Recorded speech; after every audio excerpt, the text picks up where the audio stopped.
ធ្វើខ្លួនឲ្យតន់សម័យកំពុងធ្វើម្ហូបបំពងមាន់គាត់ជាថៅកែឈ្មោះហងមីងហឺជាជនជាតិកូរ៉េអាយុ28ឆ្នាំនៅតែបានបើកហាង2ហើយ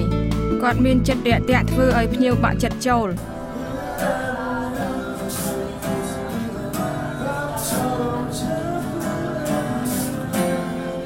តែមានឃីតាមិនថាចម្រៀងចាស់ឬថ្មីទេគាត់នឹងចេះច្រៀងដូច្នេះគាត់ក្លាយជាអ្នករត់តុកម្នាក់ដ៏ប្លែកហងមីងហឺធ្លាប់បានហាត់រៀនជាអ្នកតន្ត្រីប៉ុន្តែតារានៅកូរ៉េមានការប្រជែងគ្នាខ្លាំងណាស់ក្រោយមកគាត់មកទេសចរតៃវ៉ាន់ក៏កែប្រែជីវិតរបស់គាត់មកតៃវ៉ាន់មួយសប្តាហ៍ធ្វើឲ្យខ្ញុំមានមនោសញ្ចេតនាយ៉ាងខ្លាំងពីព្រោះអ្នកតៃវ៉ាន់រស់រាយណាស់ខុសប្លែកពីជនកូរ៉េខ្ញុំគិតថាជនកូរ៉េកាចហើយអាត្មានិយមណាស់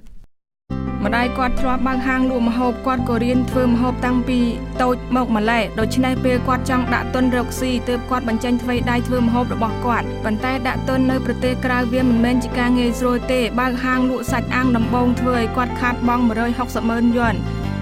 មកពីខ្ញុំគ្មានសមត្ថភាពទើបចាញ់បោកគេតែខ្ញុំរៀនចេះហើយដូច្នេះហាងមួយនោះខ្ញុំលក់ចេញហើយក្រោយមកខ្ញុំក៏មានបញ្ហាខ្លះជាមួយគេខាតហើយរកស៊ីវានឹងបានមកវិញគាត់ក៏បដូរកន្លែងលក់ហើយចាប់ផ្ដើមម្ដងទៀតភ្ញៀវរបស់ខ្ញុំគេថាទីកន្លែងថ្មីនេះងាយស្រួលចំណាំណាស់នៅតៃវ៉ាន់គ្មានភូមិសម្រាប់ជនជាតិកូរ៉េទេដូច្នេះខ្ញុំសង្ឃឹមថាមកទីនេះមិនត្រឹមតែញ៉ាំម្ហូបហើយអាចមើលវត្ថុផ្សេងៗ3ឆ្នាំមុនបានច្បាស់ថានៅតៃវ៉ាន់កំពុងពេញនិយមកូរ៉េមិនត្រឹមតែលក់ម្ហូបកូរ៉េសូម្បីតែរូបរាងខ្លួនឯងក៏ត្រូវស្លៀកពាក់ដោយសង្ហាសក់ក្បាលក៏ដូចគ្នាដែរគាត់រូបរាងសង្ហានេះហើយជាមូលហេតុទី1នៃការទាក់ទាញភ្ញៀវចូល